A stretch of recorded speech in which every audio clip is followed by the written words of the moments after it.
பஞ்சபூதங்களுடைய அடிப்படையில ஒவ்வொரு ராசியோடைய குணங்கள் என்ன, அவங்களுடைய பிளஸ் மைனஸ் என்னவா இருக்கும் இந்த பதிவுல தெளிவா பார்க்கலாம். நெருப்பு ராசிகளா மேஷம், சிம்மம், தனுசு. இப்ப அக்னியில எந்த பொருளை போட்டாலும் பொசுங்கிரும். அந்த மாதிரி இவங்க ரொம்ப ஆக்ரோஷமா கோபப்படுவாங்க.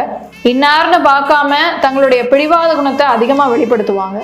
அதே நேரம் இவங்களுடைய பிளஸ்ஸா இவங்க ரொம்ப தைரியசாலிகள். இவங்களை நம்பி எப்பேற்பட்ட தலைமை பொறுப்புகளையும் கொடுக்கலாம். அடுத்து நிலம் ராசிகள் ரிஷபம், கன்னி, மகரம்.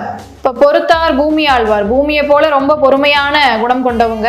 விட்டு கொடுக்கக்கூடிய குணம் அதிகமா இருக்கும். அதே நேரம் நிலநடுக்கம் வந்தா எப்படி தாங்க முடியாதோ இவங்க தடுமாற்றம் உடையவங்க. தனக்குன்னு யோசனை பண்ணாமையே இருந்துருவாங்க. யதார்த்தவாதியா இருக்கிறதுனால சில நேரம் ஏமாளியாவும் மாறிடுவாங்க. அடுத்து காற்று ராசிகள் மிதுனம், துலாம், கும்பம்.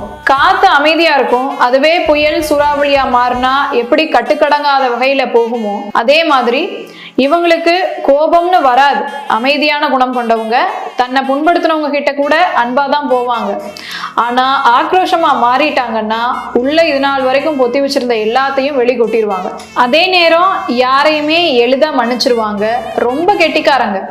தங்களுக்குன்னு ஒரு கற்பனை உலகமே வச்சிருப்பாங்க. தனக்கு தெரிஞ்சதை மற்றவங்களுக்கு சொல்லி கொடுக்கறதுல பலே கில்லாடிகள். அடுத்ததா நீர் ராசிகள் கடகம், விருச்சிகம், மீனம். இப்ப நண்டு, தேல் இதெல்லாமே தண்ணியிலையும் இருக்கும், தரையிலையும் இருக்கும்.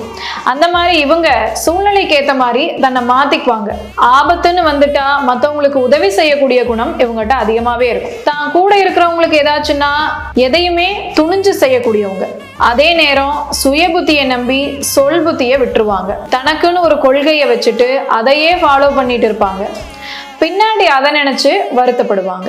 இந்த பலன்களை உங்க குடும்பத்தில் இருக்கிறவங்களோட பொருத்தி பார்த்து கமெண்ட்ல சொல்லுங்க. வாழ்க வளமுடன். வணக்கம்.